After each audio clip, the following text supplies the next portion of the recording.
dried fruit. More dried fruit. Chocolate. Definitely chocolate. Hey, today we're taking a look at the story of how Jesus served up a big lunch to a big crowd. Skylar! One pizza pipe! Ing hot. You okay? Yep.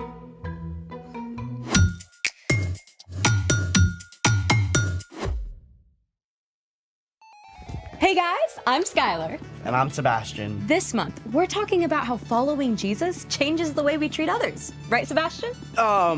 Still not feeling great. I dropped your lunch. Total klutz move. It's okay. I didn't really want pizza. You're literally wearing a pizza shirt.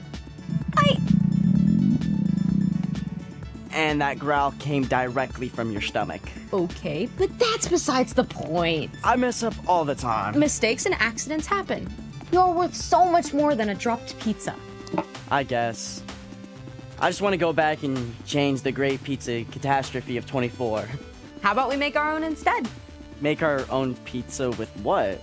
The Stoy Lab always comes through. Oh, and the snack pantry. I just restocked. Yeah, this could work. Let's make it. Okay, we're all set up. I got some string cheese I can use as pizza cheese. I got some tomato sauce. And I even found a can of anchovies. I definitely did not put those in the snack pantry. I want to try them. We're starting the dough for the pizza crust. You'll need 2 cups of water, 5½ cups of all-purpose flour, 4 tablespoons of olive oil, 2 to 3 teaspoons of salt, 1 to 2 teaspoons of sugar, 1 teaspoon of garlic powder, and a pack of dried yeast. Step 1, activate your yeast. Yeast is a type of microscopic fungus. When it's activated, it pumps up your bread dough to make it soft and fluffy. Oh, so yeast is like microscopic cheerleaders. Ready? Okay! Kinda. To activate your yeast, mix the yeast with warm water in a small cup or bowl. Then add some sugar to speed up the activation process.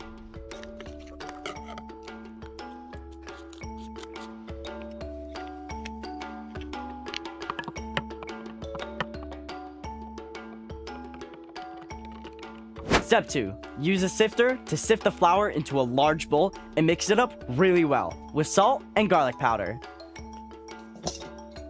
We'll need these.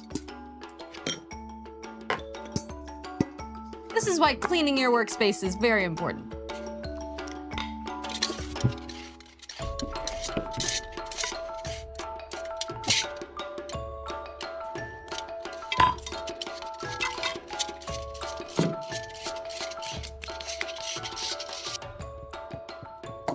And add salt and garlic powder.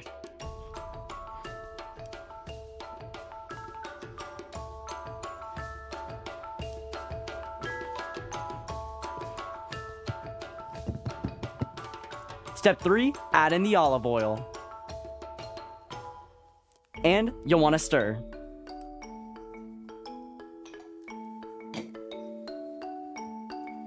Then, wait 15 minutes for your yeast to finish activating.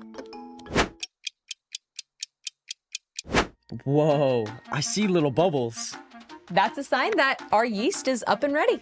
Yay! Go team! Step 4, gradually add your activated yeast to your dry ingredients and mix it up.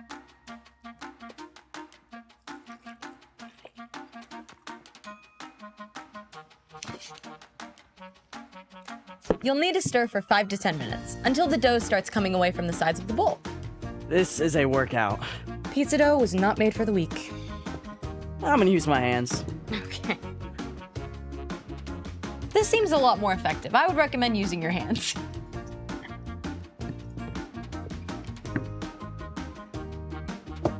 Can you move my cheese and tomato sauce?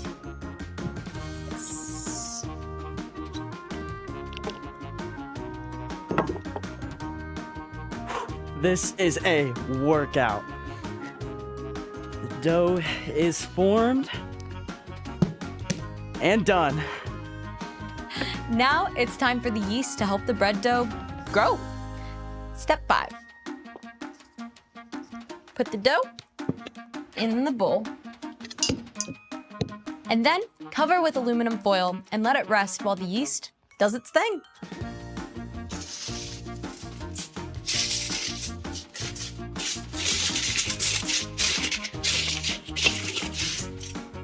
When you add yeast to water and flour to create dough, the yeast eats up the sugars in the flour and gives off a mixture of ethanol and carbon dioxide gas. The team's all here! The gluten in the dough traps the carbon dioxide gas, preventing it from escaping. And the more gas that forms, the more the bread dough expands. Go team! Let's get that bread! Oh, so the yeast makes the dough blow up like a balloon, and that's why it makes bread so fluffy. You got it. Now that the dough is covered, let it sit for 1 to 2 hours. See ya.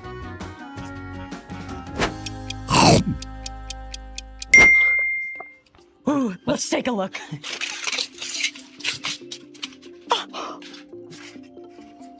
It's like double the size. Wow, it's huge. Yep, that's the yeast at work.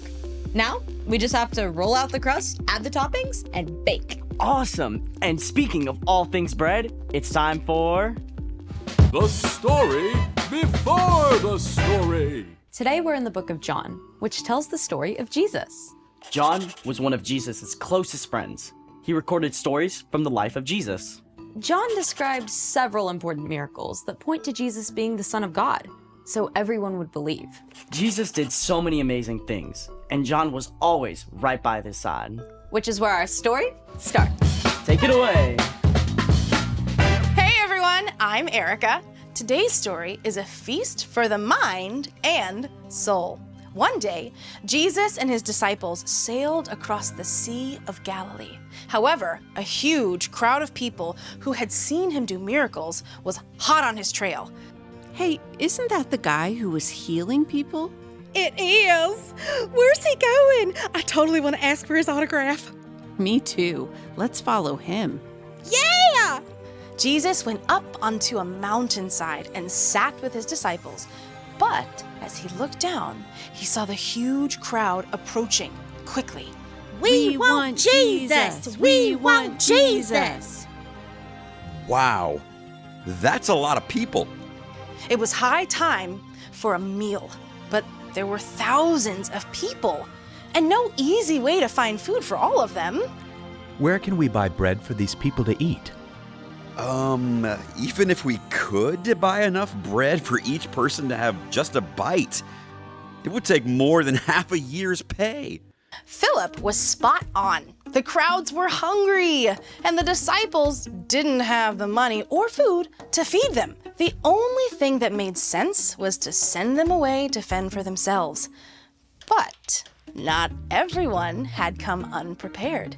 One little boy had brought some food. Jesus, this boy here has 5 loaves of barley bread and some small fish that he's willing to share.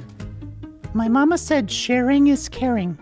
That's great, kid, but how far is this gonna go with that giant crowd? Have the people sit down. If you say so. There were more than 5,000 people present, maybe more than 10,000. Jesus had everyone sit down on the mountainside. And then Jesus took the loaves and gave thanks. Oh, hey, are we getting snacks? Yummers! Jesus began passing out the loaves and fish to the crowd. Somehow, there were always a few more pieces, and then more and more and more, until everyone ate as much as they wanted. Hold up. Didn't we only pass out like 7 things? I'm no mathematician, but...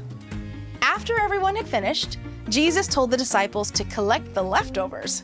They gathered what was left and filled, get this, 12 whole baskets with the remaining bread and fish.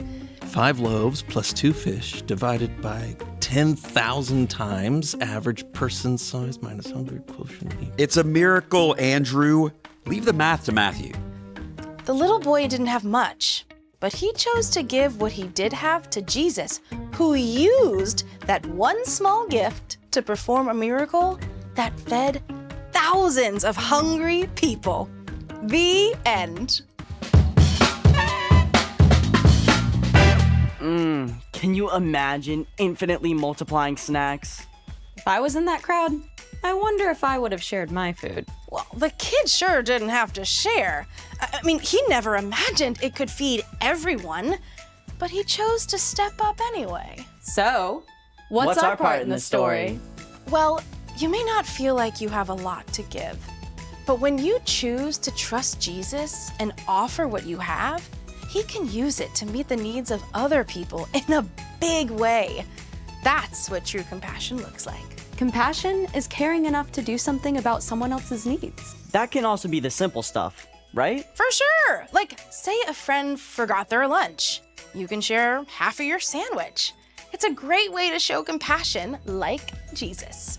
And it's more than just food. Yeah, exactly. You could share your favorite game or toy or book. Or you can share a special skill or talent. Like, if you're great at math, you can help your friend with their homework.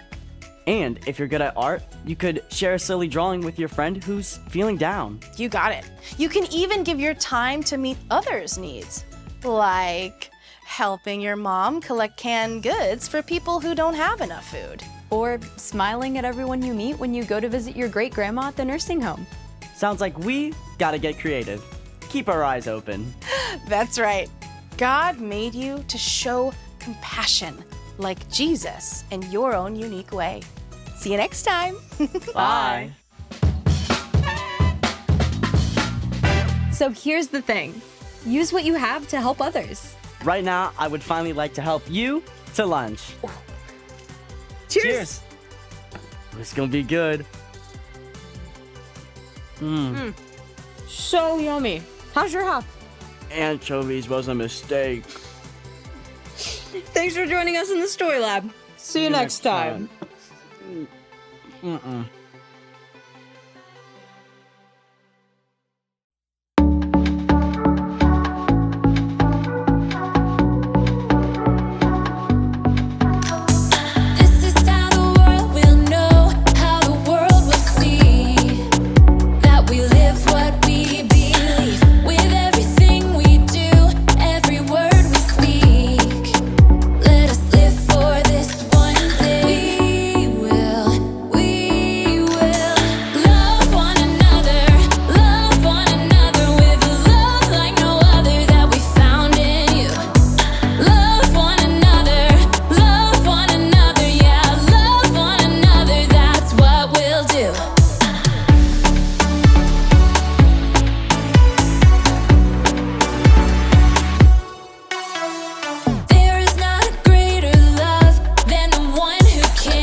That's what we'll do.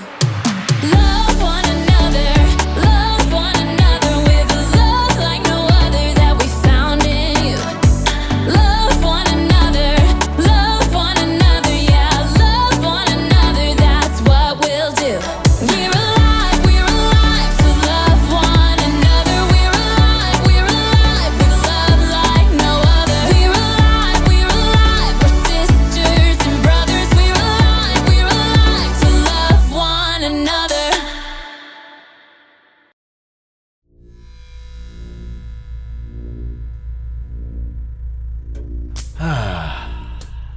That fly won't bother us now. Yeah. What is it that draws bugs to the light? I don't know.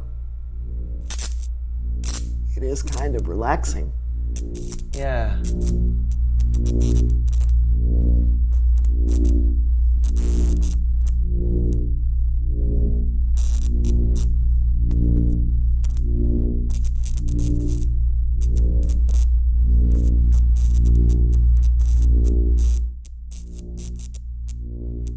Must get closer. It's so beautiful!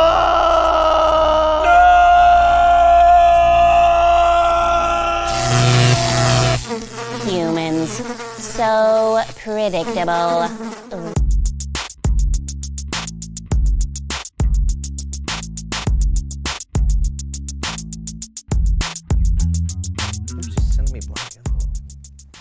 Hello, everyone. I'm Brandon. Oh, yeah, and I'm John, and welcome to the So-and-So Show. And what are we doing?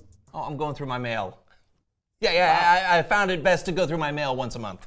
Well, that seems like a terrible idea. No, not at all. No. Junk. Junk. Junk. Junk. Yep. No, a sweepstakes is never junk. This is for a lifetime supply of sardines. You don't even like sardines. I might one day.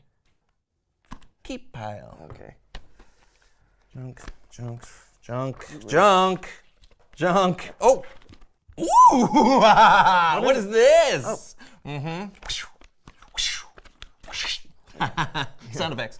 You're invited to a party! Oh, that could be fun. That could be. See? Yeah. See how wonderful this is? I wouldn't have this kind of excitement if I would have opened this earlier. And now we have a potluck party to go to today in 1 hour. I'm supposed to bring something to share. I don't have time to make anything, Brandon. I mean, surely you have something. Wait, we.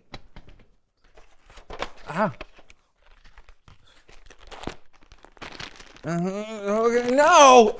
What? Oh! What? This is.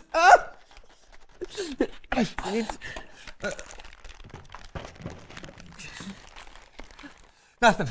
Look, I got nothing. Look at all this. I have nothing to bring. Nothing. Nothing. No. What? Come in.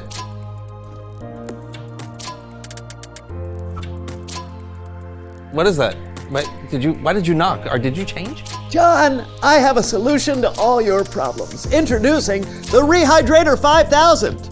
With its patented refresh technology, we can take any food and restore it to its original state. Oh, wow. Okay. Will it work for this food I have for the party? Yeah, let's try these raisins.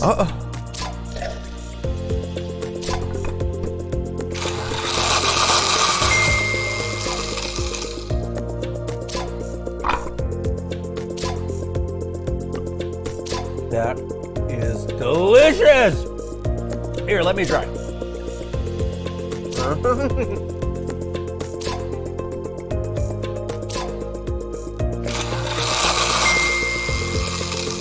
Wow! How do we get the bowl? That's the Rehydrator 5000.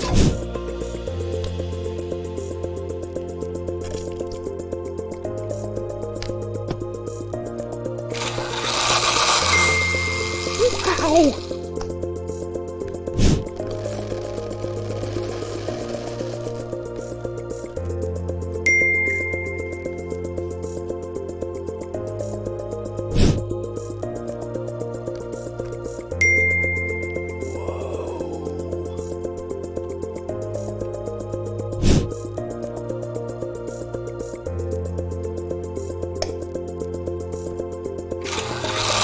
Okay, I think I can make this work. You know, and if only I had some cheese, that would be perfect for the party. Of course!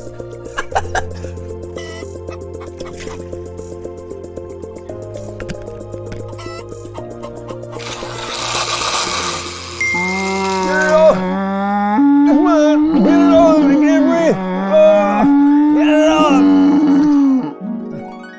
Get it off. Get it off! John! What? Where am I? Where did you change? No. What happened? I think you panic napped. Oh, man. Yeah, but no, sometimes that's a good thing. You come up with great solutions when you wake up from your panic naps. Do you have a rehydrator 5000? A what? That's what I figured. It's Bible story time with Kellen. Oh, maybe Kellen has one.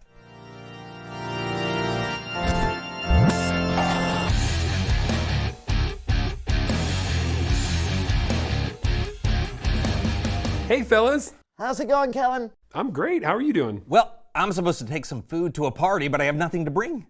You know, a lot of times it does feel like we may have nothing to bring, but our story today reminds us that God can use the smallest thing to do something incredible. Oh, that sounds great. Take it away. We can find today's story in the Gospel of John. Now, the Gospels are the first 4 books of the New Testament. That's where we can read the good news about Jesus. Okay. Wherever Jesus went, he attracted a crowd of people. One day, after Jesus had been teaching the people and healing the sick, he crossed over to the other side of the Sea of Galilee, maybe to get some peace and quiet.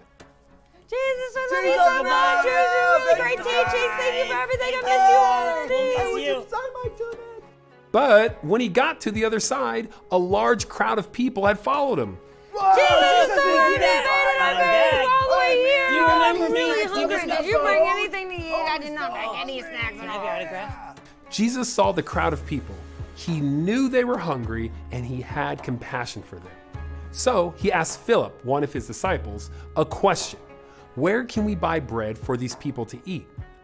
Now, Jesus already knew what he was going to do, but Philip answered with something along these lines. Oh, Jesus.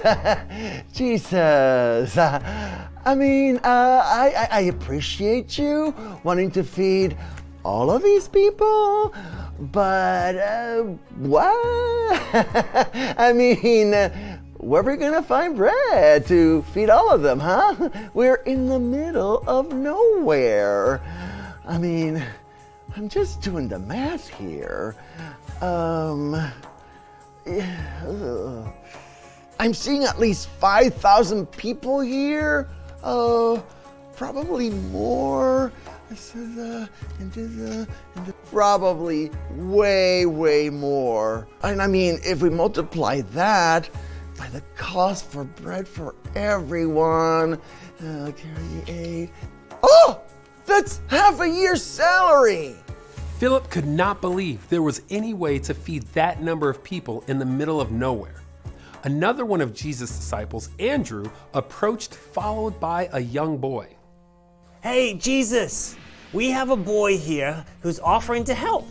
He has 5 loaves of bread and 2 small fish. Here you go. Yeah, I don't know how far that's gonna go with such a large crowd. Have the people sit down. Everyone, sit down. Okay, there's plenty of grass. Yeah, okay, just have a seat. Please? Thank you. Jesus took the bread and gave thanks. Then he handed out the bread to all those seated, and he did the same thing with the fish. Thank you, Jesus. The disciples started passing out the food to all of the people. Now, many of the disciples didn't believe that they could feed thousands of people, but the food never ran out, and everyone had enough to eat. After everyone was fed, Jesus told his disciples to gather the leftover pieces, don't waste anything, and the disciples did. Any leftovers? Absolutely. I'm stuffed. Here. Ooh, And when they had finished collecting all the pieces, That's 12 baskets, and we started with, I just don't get that math. It's a miracle. the end. I love how Jesus didn't turn the people away when they were hungry. Absolutely.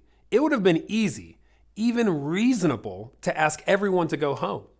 but Jesus always cared enough to do something about someone else's needs. And I thought the young boy was incredible. Oh, yeah. He didn't have a lot of food, but he gave what he had. Yes, some of Jesus' own disciples couldn't believe that there was any way to feed that many people. It seemed hopeless, but a young kid was willing to give what he had so that Jesus could do something incredible. That's amazing. Thank you. No doubt. I'll see you next time. You know, I think it's great to be reminded that even when it seems like we don't have much to give, we can trust God to use what we do have for something incredible. Oh, that's true. And I think it's also true that we all have something to give. We do? We do. Reveal the question. What do you have that you can use to help others? Oh, maybe you have 2 small fish and 5 barley loaves. Probably not, but maybe a friend forgot their lunch at school. You can share some of your lunch with them. Right. Or you may have some time you can give to volunteer at your school or a church in your community. Oh, you have your words, and you can give them to encourage others or stand up for someone who's being mistreated. Yeah. Oh, and if you have a Rehydrator 5000, you can turn an egg into a live chicken. What are you talking about? Panic nap. You had to be there. All right. Well, I'm sure you have a lot that you can use to help others. So talk about it together. And we'll see you next time on The So and So Show.